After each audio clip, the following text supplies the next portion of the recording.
Hi all, நான் ஷோவலன் அனிச video போட்டுருக்கேன். இன்றைக்கி எதை பற்றி பார்க்க போகிறோம் அப்படின்னா ப்ரோகேம் ஸ்லாம். இப்போ வந்து லாங் டிஸ்டன்ஸ் ரன்னிங்கில் இந்தியாவில் வந்து ஒரு முக்கியமான ஒரு ஈவெண்ட் அப்படின்னா இந்த ப்ரோகேம் ஸ்லாம். இது எதுக்காக பண்ணுறோம், இதை பண்ணால் என்ன பெனிஃபிட்ஸ் இருக்குது, இது எப்படிலாம் பண்ணால் எவ்வளோ செலவாகும் அப்படின்றத பற்றி திருப்பி நான் சொல்கிறேன். ஏற்கனவே ஒரு வீடியோ போட்டிருந்தேன் போன வருஷம் ஆரம்பிக்கும் போது. அப்போ நமக்கு ஃபாலோவர் சப்ஸ்கிரைபர்லாம் ரொம்ப கம்மியாக இருந்தாங்க. இப்போ மக்கள் அதிகமாக இருக்காங்க. நிறைய பேர் கேட்குறாங்க இதை பண்ணலாமா வேணாமா, நானும் பண்ணணும்னு விருப்பப்படுறேன் அப்படின்றவங்களுக்கு திருப்பி போய் சேரணும், நிறைய பேர்ட்ட போய் சேரும் அப்படின்றதுக்காக திருப்பி நான் சொல்கிறேன்.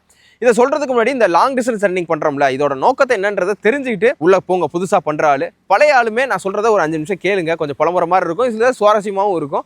நீங்கள் கேட்டிங்கன்னா உங்களுக்கும் ஒரு கனெக்ட் பண்ணிக்கிற முடியும். இந்த லாங் டிஸ்டன்ஸ் ரன்னிங்கை பொறுத்த வரையும் பார்த்தீங்க அப்படின்னா இது வந்து ஒரு காம்படிஷனோ ஒரு ஈவெண்ட்டு, நான் ஒரு ரன்னர் அத்லெட்டு அப்படின்ற சொல்கிறத விட இது எப்படி அப்படின்னா ஒரு மறுவாழ்வு மையம், மனநல மருத்துவமனை. இது வந்து செல்ஃப் சஃபரிங், நம்மளே வருத்திக்கிறதுக்கு உண்டான விஷயம். இப்போ வந்து நமக்கு ஏதாச்சும் ஒரு கோவம் ஆதங்கம் இருக்குது, நம்ம ஒரு விஷயம் வந்து நமக்கு திறமை இருக்குது, அந்த திறமையை வந்து யூஸ் பண்ணி அது மூலிமா பணம் சம்பாதிக்க முடியல. ஏன்னா பணம் சம்பாரிச்சா மட்டும்தான் வந்து நம்ம வெற்றியாகவே கருதப்படுவோம். ஸோ அந்த வகையில் நம்ம ஒரு ஆளையும் கம்பேர் பண்ணுவோம்ல. இப்போ சமுதாயத்தில் இருக்கிற ஆள், ஃப்ரெண்ட்ஸு எல்லாத்தையும் பார்ப்போம். இப்போ நம்மளோட முன்னாடி வந்து சில பேர் சம்பாரிச்சிருப்பாங்க, சில பேர் ஜெயிச்சிருப்பாங்க. இப்போ அவங்கள கம்பேர் பண்ணும்போது நம்மளுக்கு திறமை அதிகமாகவும் இருக்கும், எல்லாமே அதிகமாக இருக்கும். ஆனால் நமக்கு அந்த வெற்றி கிடச்சிருக்காது. இந்த மாதிரி நமக்கு நிறைய சொல்லிகிட்டே போகலாம். இப்போ பணம் இழந்ததாக இருக்கட்டும், ஒரு தொழிலை நம்பி நம்ம 100% நம்பி ஒரு விஷயம் பண்ணுவோம், லட்சக்கணக்கில் பணம் இழக்கிறதா இருக்கட்டும், காதல் தோல்வின்றது ஒரு காரணம் சொல்கிறது. 25 வயசுக்கு மேலே பணம் கஷ்டம் தான் பெரிய கஷ்டமாக இருக்கும். ஸோ மோஸ்ட்லி எல்லாத்துக்கும் இந்த பண கஷ்டத்துலேருந்து மீண்டு வர்றது, உடல் வலியிலேருந்து இல்லைனா உடல் ஏதாச்சும் ஆரோக்கியத்துலேருந்து மீண்டு வர்றதுக்கு ஸோ இந்த மாதிரி ரீஹாபாக யூஸ் பண்ணுறது வந்து இந்த லாங் டிஸ்டன்ஸ் ரன்னிங்கை நம்மளாம் யூஸ் பண்ணிக்கிட்டு இருக்கோம். இதை எப்படி யூஸ் பண்ணுறோம் அப்படின்னா, இப்போ ஏதாச்சும் ஒரு கடனில் விழுந்துட்டோம் அப்படின்னா, இப்போ நிறைய பேர் என்ன பண்ணுவோம், தண்ணி அடிக்கிறது, சரக்கு தம்மு தண்ணி இந்த மாதிரி பாதையில் போகிறது. அப்படி இல்லைன்னா ஜங்க் ஃபுட்டு நிறையா சாப்பிடுவாங்க ஸ்ட்ரெஸ்ஸுனால. சரியா, அந்த மாதிரி நிறையா பண்ணுவாங்க. எதுலேயுமே இன்ட்ரெஸ்ட் இல்லாமல் போங்கடா அப்படின்னு எல்லாத்தையும் வாழ்க்கையை வெறுத்த மாதிரி அப்படியே நெட்ஃப்ளிக்ஸு படம் பார்த்துக்கிட்டு எந்த ஒரு கான்சன்ட்ரேட்டும் பண்ண முடியாமல் இந்த மாதிரி ஏதாச்சும் ஒரு விஷயத்துக்கு அடிக்ட் ஆகிருப்பாங்க. ஸோ அவங்கெல்லாம் தனக்குள்ளே இருக்கிற கோவத்தை வலியை அந்த மாதிரி போய் உடம்புக்கு வருத்தி கெடுத்துக்கிறாமல் இந்த மாதிரி நம்மளை வருத்துறதுனால நமக்கு நல்ல விஷயங்கள், நம்ம மைண்டு நல்லாகும், உடம்பும் ஆரோக்கியமாக இருக்கும். ஸோ நம்ம ஏதோ ஒரு பாதையில் போகிற மாதிரி ஒரு திருப்தி இருக்கும். ஸோ அதுக்காக தான் இந்த லாங் டிஸ்டன்ஸ் ரன்னிங் பண்ணுறது. சொல்லப்போனால் செல்ஃப் சஃபரிங், நம்மளை வருத்திக்கிற ஒரு விஷயம் தான். இப்போ இந்த லாங் டிஸ்டன்ஸ் ரன்னிங்கோட கதை என்னன்னு பார்த்தோம் அப்படின்னா, The marathon story. It all began in Greece about 2500 years ago in 490 BCE. 490 BC, அதாவது 490 BCயில் 2500 வருஷத்துக்கு முன்னாடி கிரீக் சோல்ஜர் ஃபீடிஃபிடஸ் அப்படின்றவர் தான் முதல்ல இந்த 42 கிலோமீட்டர் ஓடி இருப்பார். மேரத்தான்லேருந்து ஏத்தன்ஸ் வரை ஓடி இருப்பார். அது மட்டும் தான் ஓடி இருக்காரா அப்படின்னு கேட்டிங்கன்னா அப்படி கிடையாது. அதுக்கு முன்னாடி நாளும் ஓடி இருப்பார். ஸ்பாட்டாலேருந்து மராத்தான் வரை ரொம்ப அதிக தூரம் ஓடி இருப்பார். எல்லாமே நான் குத்து மதிப்பாக தான் சொல்கிறேன். நான் ஏதாச்சும் மிஸ்டேக் இருந்தால் கமெண்ட்டில் சொல்லுங்கள். ஸோ இந்த மாதிரி கன்சிக்யூட்டிவாக இப்போ முன்னாடி நாள் ஒரு 100-200 கிலோமீட்டர்லாம் ஓடி இருப்பார். அதுக்கப்புறம் 42 கிலோமீட்டர் ஓடிட்டு மன்னர்கிட்ட நம்ம ஜெயிச்சிட்டோம் அப்படின்ற ஒரு வெற்றியை சொல்கிறதுக்காக ஓடி சொல்லிட்டு அதுக்கடுத்து கொலாப்ஸ் ஆகி இறந்துருப்பார். என்னதான் ஒரு படையில் சோல்ஜராக இருந்தாலும், அதுக்கு முன்னாடி அவர் அத்லட்டாக இருந்தாலும், என்ன கதையாக இருந்தாலும், அவர் அந்த ரன்னை ஓடினதுக்கு உண்டான நோக்கம் என்னன்னு பார்த்தீங்க அப்படின்னா நம்ம போரோட வெற்றியை இந்த மன்னர்கிட்ட சேர்க்கணும் அப்படின்னு ஒரு நோக்கத்தில் வந்தார். அவர் நினச்சிருந்தா பையன் வந்திருக்கலாம், இல்லைன்னா தள்ளி போயிட்டு இருக்கலாம். அவர் உடம்பை பார்த்துக்கிட்டு உடம்பு போயிருமே அப்படின்னு நினச்சி பயந்து கூட அந்த அந்த குறிப்பிட்ட நாளை தள்ளி போட்டு வந்திருக்கலாம். ஏன்னா இருந்தாலும் விடாப்படியாக ஓடி இருக்காருன்னா அந்த நோக்கத்தை தான் நம்ம பார்க்கணும். ஸோ அது மாதிரி தான் ஒரு ஆளுக்கும் இருக்கிற நோக்கம், ரன்னிங் பண்ணுறதுக்கு உண்டான நோக்கம். இப்போ நான் பண்ணுறேன் அப்படின்னா எனக்கு உண்டான மன வலி, மன கஷ்டம் இதெல்லாம் தாங்கிட்டு நம்ம ஓடுறது. நான் மொதல் 10 கிலோமீட்டர் ஓடினது, 21 கிலோமீட்டருக்கு உண்டான காரணங்கள்லாம் அப்படி தான். நான் ப்ரொஃபஷனல் ரன்னரும், எனக்கு இந்த ரன்னிங் பண்ணணும் அப்படின்ற கனவும் இருந்தது கிடையாது, எதுவுமே இருந்தது கிடையாது. என்னடா உனக்கு எப்போ பார்த்தாலும் மனவலி, மன கஷ்டம், நீ இந்த மணி மட்டும்தான் மன வலியில் இருக்கியா, மன கஷ்டத்தில் இருக்கியா அப்படின்னு கிடையாது. இந்த மனவலியை ரன்னிங்காக கன்வெர்ட் பண்ண ஒரு டைம் இருக்குது தெரியுமா, அதை தான் நான் சொல்ல வரேன். இப்போ எனக்கு என்ன கஷ்டம் அப்படின்றத நான் எப்படி வாயால் சொல்ல முடியும்? இப்போ யார்ட்டையுமே சொல்ல முடியாது, ஃப்ரெண்ட்ஸ்கிட்ட ஷேர் பண்ண முடியாது, அம்மாட்ட ஷேர் பண்ண முடியாது. இப்போ எதுவும் நான் எனக்குள்ளேயே பேசிக்கிற ஒரு விஷயமாக தான் இருக்கும். இன்னும் உதாரணத்துக்கு சொல்லணும் அப்படின்னா நம்ம கம்பேரிசன் தான். நான் ஏற்கனவே சொன்ன மாதிரி இப்போ ஃப்ரெண்ட் இருக்காரு, நான் இருக்கேன், பக்கத்து வீட்டுக்காரங்க இருக்காங்க, அவங்க நல்லா வந்திருப்பாங்க வாழ்க்கையில். நானும் அவரோட நிறையா முயற்சி பண்ணியிருப்பேன். ஆனால் வெற்றியோட இதை படியை நம்ம தொட முடியாது. இப்போ எல்லாரும் என்ன சொல்லுவாங்க, பொறுமையாரு, போராடு, நீ அதை பண்ணு இதை பண்ணு அப்படின்றப்ப நான் எல்லாம் சரியாக பண்ணுறேப்பா, ஆனால் எனக்கு அது கிடைக்க மாட்டேது, ஏன்னே தெரியல அப்படின்னா அதுக்குண்டான வாய்ப்பு, நேரம், அதுக்குண்டான நாட்கள் வரும்போது தான் அது நமக்கு கிடைக்குன்றத நம்ம அனுபவத்தில் தான் புரியும். அதுவரையும் நம்ம பொறுமையாக தான் இருக்கணும். அப்போ அந்த கோவத்தெல்லாம் நம்ம எப்படி போய் காட்ட முடியும்? இப்போ நான் சின்ன வயசில் படம் பார்க்கும்போது போலீஸ் மூவிஸ்லாம் நிறையா பார்க்கும்போது கேப்டன் விஜயகாந்த் படம் பார்க்கும்போது கேப்டன் விஜயகாந்தோட ஒய்ஃபை த்ரெட்டன் பண்ணி கொண்டுருவாங்க. இல்லைன்னா அது மூலிமா அவரை அவர் வேலையிலேருந்து நேர்மை தவறுற மாதிரி விஷயங்கள் செய்ய வைப்பாங்க. அது மாதிரி இந்த தெரி படத்தில் பார்த்தீங்க அப்படின்னா தெரியும் தான் நினைக்கிறேன், நம்ம தளபதி விஜய் நேர்மையான ஆஃபீஸராக இருப்பார், சமந்தாவை கொண்டுருவாங்க. ஸோ இந்த மாதிரி குடும்பம் கல்யாணம்னு இருந்தது அப்படின்னா நமக்கு நேர்மை தவறிடுவோம், இல்லைனா குடும்பத்தை வச்சு மிரட்டுவாங்க அப்படின்ற ஒரு இதில் மனநிலையில் நான் எனக்குள்ளே சொல்லுவேன், அப்போ கல்யாணம்லாம் நம்ம பண்ணக்கூடாது, நம்ம கரெக்டாக இருக்கும், ஸ்ட்ரிக்ட் ஆஃபீஸராக இருக்கணும் போலீஸ் ஐட்டம்னா. ஏன்னா அந்தளவுக்கு கான்ஃபிடென்ட்டாக இருந்தேன் அந்த கல்யாணத்தை பொறுத்தவரையும். வீடு வாசல் கட்டுறது இதுலலாம் வந்து ப்ரியாரிட்டி கிடையாது, ஆசை இருந்தது. நமக்கு தான் கோட்ரஸ் கொடுத்துருவாங்கல்ல, போதும் சம்பளம் 50,000 60,000 கொடுக்குறாங்க அப்படின்னா அதுவே போதும். நம்ம காசை பற்றி இவ்வளோ சம்பாதிக்கணும் இப்படிலாம் வீடு அப்படிலாம் யோசிக்கல. அந்த காசை வாங்குகிறோம், அந்த யூனிஃபார்மை போடணும் அப்படின்ற ஒரு வெறியிலே சுற்றிக்கிட்டு இருந்ததுனால, அது ரொம்ப மதப்பில் இருந்ததுனால இந்த மாதிரி நான் எனக்குள்ளே மனக்கணக்கு வச்சுருந்தேன். இப்போ வந்துட்டு நீ ஏப்பா கல்யாணம் பண்ணலன்னு கேட்டா அப்படின்னா நான் சொல்ல முடியுமா? நான் எனக்கு இந்த மாதிரிலாம் கனவு லட்சியம்லாம் ஜெயிக்காமல் சொன்னோம் அப்படின்னா, நான் வக்கு இல்லாமல் அது வாய் பேசுது, வக்கு இல்லாதனால கல்யாணம் பண்ணாமல் இருக்குது அப்படின்னு தான் எல்லாரும் பேசுறது, பொதுவாக பேசுறது. இதை வந்து நான் யார்ட்டையா சொல்ல முடியுமா? இந்த மாதிரி உதாரணத்துக்கு சொல்கிறேன், சொல்ல முடியாத காரியங்களுக்கு உதாரணத்துக்கு சொல்கிறேன். இந்த மாதிரி நான் பணம் இழந்ததாக இருக்கட்டும், தொழில் பண்ணுறேன்னு சொல்லி இந்த மாதிரி நிறைய வழிகளை தாங்கிக்கிட்டு நான் ஓடுற ஜேர்னி ஆரம்பித்ததுனால எனக்குன்னு இருக்கிற பர்பஸை கண்டுபிடிச்சி நான் ஓட ஆரம்பித்தேன். அது எனக்கு இப்போ வந்து ஒரு ஹீலிங்காகவும் கிடச்சிருச்சு, அது ஒரு பொழப்பும் ஆயிடுச்சு. ஸோ இந்த மாதிரி ஒரு ஆளுக்கும் ஒரு காரணம் இருக்கும், அதை பிடிச்சி ஓடுனா தான் இந்த மாதிரி லாங் டிஸ்டன்ஸை அங்கங்கே போய் அந்தந்த ஊரில் போய் பண்ண முடியும். அதுக்குன்னு செலவு பண்ணுறதா இருக்கட்டும், அந்த மனசு வரும்.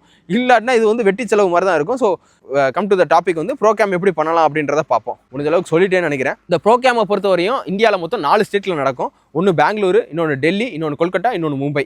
பெங்களூரில் வந்து 10 கிலோமீட்டர் ரன் நடக்கும். டெல்லியில் வந்து வேதாந்தா ஹாஃப் மராத்தான் 21 கிலோமீட்டர் நடக்கும். கொல்கட்டாவில் வந்து 25 கிலோமீட்டர் நடக்கும். மும்பையில் வந்து 42 கிலோமீட்டர் ஃபுல் மேரத்தான் நடக்கும். இது வந்து எந்த இடத்துல இருந்து வேணால் நம்ம ஆரம்பிக்கலாம். இப்போ நம்ம சவுத் சைடு தமிழ்நாட்டில் இருக்கிறதுனால பெங்களூர்லேருந்து நான் ஆரம்பித்தேன். அதுவும் நான் ஆரம்பிக்கும் போது கரெக்டாக அந்த பெங்களூர் ஈவெண்ட் வந்தது.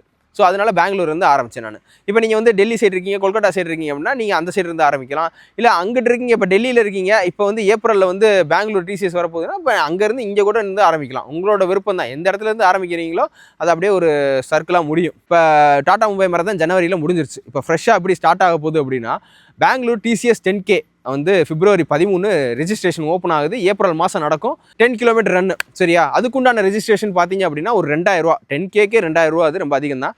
அதை முடிச்சுட்டு அக்டோபர் மாதம் வந்து Delhi Vedanta half marathon 21 kilometre. அதை முடிச்சதுக்கப்புறம் அப்படியே அடுத்த மாதம் டிசம்பர் மாதம் Kolkata 25 kilometre Tata steel world நடத்துகிற ஒரு மேரத்தான், அதை முடிக்கணும். அதை முடிச்சதுக்கப்புறம் 2027 Tata Mumbai marathon 42 kilometre full marathon complete பண்ணுறது. ஸோ இப்போ நீங்கள் 2026 ஆரம்பிக்கிறீங்கன்னா 2027 தான் இப்போ முடியும். இப்போ இந்த சைக்கிளை பொறுத்த வரையும். இல்லை நீங்கள் 2027 ஆரம்பிக்கிறீங்க அப்படின்னா 2027 முடிச்சிடலாம், ஜனவரி டு டிசம்பரில் முடிச்சிடலாம். இப்போ நீங்கள் வந்து இந்த 2026 ஜனவரியில் டாடா மும்பை மராத்தான் ஆரம்பிச்சிருந்தீங்க அப்படின்னா 2026 எண்டில் கொல்கட்டாவில் முடிக்கலாம். ஓகேவா? இந்த வாய்ப்பு இருக்குது. இந்த 4 ஈவெண்ட்டையும் சேர்த்து தோராயமாக ஒரு 10,000 ஒரு ரெஜிஸ்ட்ரேஷன் ஃபீஸ் வரும். அது போக என்ன ஆகும் அப்படின்னா ட்ராவல் எக்ஸ்பென்ஸு, இப்போ நீங்கள் ட்ரெயினில் போகிறீங்களா, பஸ்ஸில் போகிறீங்களா, இல்லை ஃப்ளைட்டில் போகிறீங்களா அப்படின்றத பொறுத்து. இப்போ ட்ரெயின் மதுரையிலேருந்து டெல்லி போகணும் அப்படின்னா 800 ரூபாய்க்கு ஸ்லீப்பர் கோச்செல்லாம் இருக்குது. ஸோ இருந்தாலும் நம்ம வந்து அந்த பல்ல கடிச்சிக்கிட்டு அந்த நார்த் இந்தியன்ஸோட ட்ராவல் பண்ணுற அளவுக்கு நமக்கு இது இருக்குது, வில் பவர் இருக்குது அப்படின்னா அப்புறம் பிரச்சனை இல்லை, அதில் போயிடலாம். 800 போக 800, வர 800, சின்ன ஒரு 2 நாள் மட்டும் தான் இங்கே டைம் ஸ்பெண்ட் பண்ண போகிறேன், டோர்மிட்டரி 400 எடுத்து தங்கலாம். நம்மளோட ப்ரிஃபரன்ஸை பொறுத்து தான் பட்ஜெட்டு. ஸோ இதுதான் அப்படின்னு குறிப்பிட்டு சொல்ல முடியாது. நான் போனது வந்து முன்னாடியே போயிடுவேன், ஒரு வாரத்துக்கு முன்னாடி போவேன், அதுக்கடுத்து ஒரு வாரம் இருப்பேன். ஏன்னா என்னோட பட்ஜெட் வந்து அதிகமாச்சு. இப்போ நான் பெங்களூர் போன வரையும் பார்த்தீங்க அப்படின்னா எந்த அளவுக்கு நான் சேவ் பண்ணேன் அப்படின்னா, என் ஃப்ரெண்டு அங்கே இருந்தாப்புல, அவர் ரூமில் போய் தங்கியிருந்தேன். அவர் தான் எனக்கு வர்றது டிக்கெட் போட்டு கொடுத்தாரு, சாப்பாடு அவர் தான் போட்டாப்புல, நான் ரிட்டர்ன் வர்றதுக்கு மட்டும் தான் டிக்கெட் போட்டு வந்தேன். ஸோ ரொம்ப லிமிட்டடாக தான் செலவு பண்ணேன். அப்போ ரொம்ப டைட்டில் இருந்தேன் நான். ஒரு 2000-3000 செலவு பண்ணிட்டு நான் வந்துட்டேன் நான் பெங்களூரை பொறுத்தவரையும். அதுக்கப்புறம் அக்டோபர் போகும்போது காசு சேர்த்து வச்சு ஃபஸ்ட்டு ஃப்ளைட் எக்ஸ்பீரியன்ஸு டெல்லிக்கு போனது, அப்புறம் போகிறது வர்றது 2மே போட்டது. அங்கே ரூம் வந்து என்னோட ஃப்ரெண்டு முகுந்தன் போட்டிருந்தான், அவனோட போய் ஷேர் பண்ணிவிட்டேன். அது போக நான் முன்னாடி போய் ஒரு வாரம் ஸ்டே பண்ணப்போ நம்ம ஃபாலோவர் ஒருத்தர் அடைக்கலம் கொடுத்தாப்புல, தமிழ்னு ஒருத்தர், நம்ம ஊருக்கார், திருநெல்வேலிக்கார், அவர் ரூமில் தான் இருந்தேன். அதுக்கப்புறம் கொல்கட்டாலேயும் அதே மாதிரி தான் ஃப்ளைட் டிக்கெட்டு 4500 கிடச்சிச்சு. அதனால தான் 18ஆம் தேதி போட்டோம். ரிட்டர்ன் வர்றது பார்த்தீங்க அப்படின்னா 24ஆம் தேதி திருப்பி 4500 கிடச்சிது. இப்படி நான் யோசித்தேன், 4500 கிடைக்குது அப்படின்னு பார்த்தா எக்ஸ்ட்ரா 3 நாளைக்கு நம்ம தங்குறதுக்கு பே பண்ணுறதை பற்றி நான் யோசிக்கலை நான். ஸோ அந்த ஒரு இதில் போட்டேன், ஏதோ ஒரு மிஸ்டேக் பண்ணிட்டேன். ஸோ இந்த மாதிரி ஃப்ளைட் எக்ஸ்பென்ஸ் அப்படி தான் நான் பார்த்துக்கிட்டேன். இப்போ ட்ரெயின் பார்த்தீங்க அப்படின்னா 3rd ஏசிலாம் 3000 கிடைக்கும். ஓகேவா? நான் ஓவராலாக சொல்கிறேன் பட்ஜெட் எவ்வளோ ஆகும் அப்படின்னா, ரொம்ப டைட்டாக எரிச்சு பிடிச்சி போனீங்க அப்படின்னா 20,000 30,000 ஆகும். ட்ரெயினில் போயிட்டு வரேன், இந்த மாதிரி ஒரு நாள் 2 நாளில் சாப்பிட்டு நான் வெளியில் வந்துடுறேனாலும் 20,000 30,000 ஆயிரும் உங்களுக்கு. இல்லை கொஞ்சம் ஒரு second class 3rd class AC அந்த ட்ரெயினில் போயிட்டு வரேன், ஒரு நல்ல ஒரு ரூமில் இருந்துட்டு வரேன் அப்படின்னா 50,000 60,000 வரையும் ஆகும். இல்லை ஃப்ளைட்டில் போயிட்டு வரேன் அப்படின்னா ஒரு 80,000 1 லட்ச ரூபா வரையும் ஆகும். உங்களோட பட்ஜெட்டை பொறுத்து நீங்கள் அந்த எக்ஸ்பென்ஸை நீங்கள் கூட்டுறது பெருக்கிறது இருக்குது. அதுக்கப்புறம் நம்ம ஆரோக்கியமான சாப்பாடு ரொம்ப மிச்சம் பண்ணுறேன்னு சொல்லிட்டு கண்ட கடையில் சாப்பிட்டு ஏதாச்சும் ஆச்சு அப்படின்னா அதுக்கு ஒரு ரிஸ்க்கு. ஸோ சாப்பாடையும் பார்க்குற மாதிரி இருக்கும். உங்களோட ப்ரிஃபரன்ஸை பொறுத்து தான். என்ட்ரி பண்ணுறதுக்கு 10,000 ரூபா, அப்புறம் போயிட்டு வரதுக்குலாம் நீங்கள் தான் ஒரு ஏதாச்சும் ஒன்று பண்ணி இது பண்ணணும். இது ரிஜிஸ்ட்ரேஷன் பண்ணுறதுக்கு ப்ரோகேம் ஸ்லாம்னு அடிங்க, TCS 10K பெங்களூர்னு அடிங்க, அது ஒரு வெப்சைட் வரும். அதுக்குள்ளே போயிட்டு ஒரு இமெயில் ஐடியை கொடுங்க, அப்புறம் உங்களோட ஏஜ் செலக்ட் பண்ணுங்கள். அப்புறம் யூசர் ஃப்ரெண்ட்லியாக தான் இருக்கும், ஒன்று ஒன்றா கிளிக் பண்ணிகிட்டே வர வேண்டியதான். நெக்ஸ்ட் இது வந்து ப்ரோகேமாக பண்ணுறீங்களா அப்படின்னு கேட்கும், அதை மட்டும் மறந்துடாமல் கொடுத்துருங்க, ஓகே கொடுத்துருங்க. அதுக்கடுத்து அடுத்தடுத்து போய்கிட்டே இருக்கும். இதில் வந்து டைமிங் சர்டிஃபிகேட் எப்படி இன்க்ளூட் பண்ணுறது அப்படின்னா, இப்போ வந்து ஒரு ஈவெண்ட் இப்போ வந்து நம்ம இதில் ஓட போகிறதுக்கு முன்னாடி நம்ம உள்ளூருக்குள்ளேயே ஏதாச்சும் ஓடினா டைமிங் சர்டிஃபிகேட் கையில் வச்சுருப்போம்ல. இப்போ வந்து ஏதாச்சும் ஒரு மை ரேஸ்னு ஒரு டைமிங் சொல்யூஷன் இருக்காங்க, ஸ்போர்ட்ஸ் டைமிங் சொல்யூஷன் இருக்காங்க, இந்த மாதிரி நோவா ரேஸ்ன்னு இருக்காங்க. இப்போ வந்து ஈரோடு, காங்கேயம் இதுல எல்லாம் போனீங்க அப்படின்னா டைம்டு ரேஸ் தான் அதெல்லாம். இப்போ நீங்கள் அதில் பார்ட்டிசிபேட் பண்ணி ஒரு குறிப்பிட்ட கட் ஆஃப் டைமுக்குள்ளே ஓடிட்டு வந்துட்டிங்கன்னா அதுக்கு ஒரு டைமிங் சர்டிஃபிகேட் நெட்லேயே கிடைக்கும். அதாவது நீங்கள் உங்கள் பிப் நம்பர் போட்டிங்க அப்படின்னா உங்கள் டைம் எவ்வளோ மணி நேரத்தில் ஆரம்பித்து முடிச்சிங்க அப்படின்னு இருக்கும். அந்த லிங்கை காப்பி பண்ணி இதில் பேஸ்ட் பண்ணிட்டீங்க அப்படின்னா உங்களுக்கு வந்து எந்த வேவ் அப்படின்றத அரேஞ்ச் பண்ணிடுவாங்க. இப்போ வந்து wave A, wave B, wave C அப்படின்லாம் இருக்கும். Wave A, wave B, wave Cனா இப்போ நீங்கள் வந்து ஒரு 10 கிலோமீட்டர் 1 மணி நேரத்தில் ஓடுறவங்களா இருக்கலாம், 1.5 மணி நேரத்தில் ஓடுறவங்களா இருக்கலாம், இல்லை 3/4 மணி நேரம், இல்லை 30 நிமிஷத்துக்கு இல்லை எலைட்டாகவும் இருக்கலாம். ஸோ இவங்கெல்லாம் எல்லாத்தையும் ஒரே நேரத்தில் அனுப்பிட முடியாது. இப்போ வந்து ஒரு 3/4 மணி நேரத்துலேருந்து 1 மணி நேரத்துக்குள்ளே ஓடுறாங்க அப்படின்னா வேவ் ஏல வைப்பாங்க, 1 மணி நேரத்துலேருந்து 1 மணி நேரம் 5 நிமிஷத்தில் ஓடுறாங்க அப்படின்னா வேவ் பியில் வைப்பாங்க. ஸோ இந்த மாதிரி வேவை வந்து பிரிப்பாங்க. ஒரு 1000 பேர் இந்த வேவில், 1000 பேர் இந்த வேவில் அப்படின்னு வேவ் ஏல ஓடுறவங்க நல்ல சீக்கிரம் டைமிங் ஓடுறவங்க, வேவ் பியில் அதுக்கடுத்து டைமிங் ஓடுறவங்க, வேவ் சியில் அதுக்கடுத்து அப்படின்னு பிரித்து நிப்பாட்டி ஒரு 5 நிமிஷத்துக்கு அப்புறம் டைமிங் ஸ்டார்ட் பண்ணி அனுப்புவாங்க. ஸோ இதுதான் வந்து வேவில் பிரித்து உட்கார வைக்கிறது, நிற்க வைக்கிறது.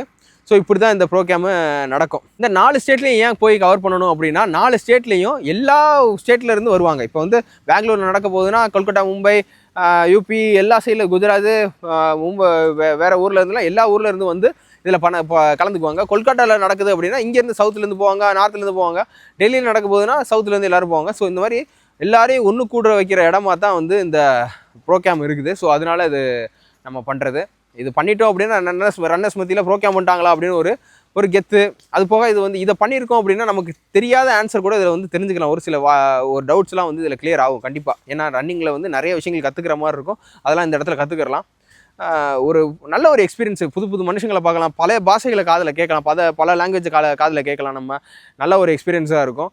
இதை ரன் பண்ணுற ஆள், அதை விரும்பி பண்ணுற ஆள் இதை நல்லா புரிஞ்சுக்கிடுவாங்க. மித்த ஆளுக்கு இது தேவையில்லாத விஷயமா இருக்கும். உங்களோட ப்ரிஃபரன்ஸ் நான் ஆரம்பத்திலே சொன்ன மாதிரி அந்த நோக்கம் இருந்தால் மட்டும்தான் இதை ஃபுல்லாத்தையும் முடிக்க முடியும். நோக்கம் இல்லாமல் இதை வெளியிலேருந்து பார்க்குற ஆள் என்ன இவங்க 10 கிலோமீட்டர் ஓடுறாங்க, 25 ஓடுறேன், 42 ஓடுறேன்றாங்க அப்படின்னா, பணக்காரனாக இருந்தாலும் சரி ஏழையாக இருந்தாலும் வழி ஒன்று தான், மன வலி ஒன்று தான். அவனுக்குன்னு ஒரு கஷ்டம் இருக்கும், மனசு வலி. நான் அதை தான் ஆரம்பத்தில் யோசித்தேன். ஏன்னா பணக்காரன்லாம் எப்போ வரேன், பண கஷ்டமே இருக்காது, அவனுக்குலாம் என்ன கஷ்டம் இருக்குது, அவனுக்கும் 1000 கஷ்டம் இருக்குது, அவனும் அந்த உடம்புக்கு தேவையான சஃபரிங்கு தேவைப்படுது அப்படின்றது புரிஞ்சு. அவங்களெலாம் எனக்கு வந்து எப்பயுமே என்னோடய மோட்டிவேஷன் பார்த்தீங்க அப்படின்னா, ஒரு கோடீஸ்வரன் ஓடுறத பார்க்கும்போது எப்படா பணம் 100% எல்லா பிரச்சனையும் சால்வ் பண்ணிடுன்றாங்க, உனக்கு என்ன பிரச்சனை, உடனே இது ஓட வைக்குது, அத்லட்டும் இல்லை, இது இல்லை, ஓவர் வெயிட்டில் இருப்பாப்புல, வர்றது போகிறது இல்லாமல் BMW, பென்ஸ் கார்டு எல்லாத்துலேயும் நல்லா ரிச்சாக இருப்பாப்புல. ஆனால் அவரும் வந்து தன்னைத்தானே வருத்திக்கிட்டு ஓடும்போது பார்த்தீங்க அப்படின்னா அது எனக்கு ஒரு மோட்டிவேஷனாக இருக்கும். ஸோ கண்டிப்பாக இந்த ப்ரோக்ராம் வந்து ஒரு நல்ல ஒரு எக்ஸ்பீரியன்ஸை கொடுக்கும், அதோடு சேர்த்து செலவையும் கொடுக்கும். அந்த மெடல்னால ஒரு யூஸும் கிடையாது, உங்களுக்கு அந்த அனுபவத்தை எடுத்துக்கிறணுன்றதுக்காக நீங்கள் அதை ஓடலாம். இதில் நிறைய காரணம் சொல்லுவாங்க, இது வந்து சம்பாதிக்கிறதுக்காக பண்ணுறாங்க, அதுக்கு பண்ணுறாங்க. பக்கெட் லிஸ்ட்டில் வச்சுக்கோங்க. ஏதாச்சும் வாழ்க்கையில் ஒரு விஷயம் நல்ல விஷயம் பண்ணணும்னா ப்ரோக்ராம் ஒரு தடவை பண்ணிவிட்டு ஓகே அப்படின்னு இது ஓயாமல் பண்ணிவிட்டு அடிக்ட் ஆகிக்கிறாதீங்க. இதுக்கடுத்து இந்த இது 1 லட்ச ரூபா செலவு பண்ணுறது போல ஒரு தடவை ப்ரோக்ராம் பண்ணிக்கலாம். அடுத்தது தாய்லாந்து, சிங்கப்பூர், மலேசியா ஏதாச்சும் ஒரு ஃபாரின் டூரை போட்டு அதில் போய் சுற்றி பார்த்துட்டு அப்படியே அங்கே போய் ஓடிட்டு அப்படியே வர்றது தான் நம்ம பிளான். ஸோ இந்த மாதிரி ட்ரை பண்ணி பாருங்கள். ஓகேவா, பாய். இந்த வீடியோ கண்டிப்பாக உங்களுக்கு யூஸ்ஃபுல்லாக இருக்கும்னு நினைக்கிறேன். நெக்ஸ்ட் வீடியோவில் பார்ப்போம்.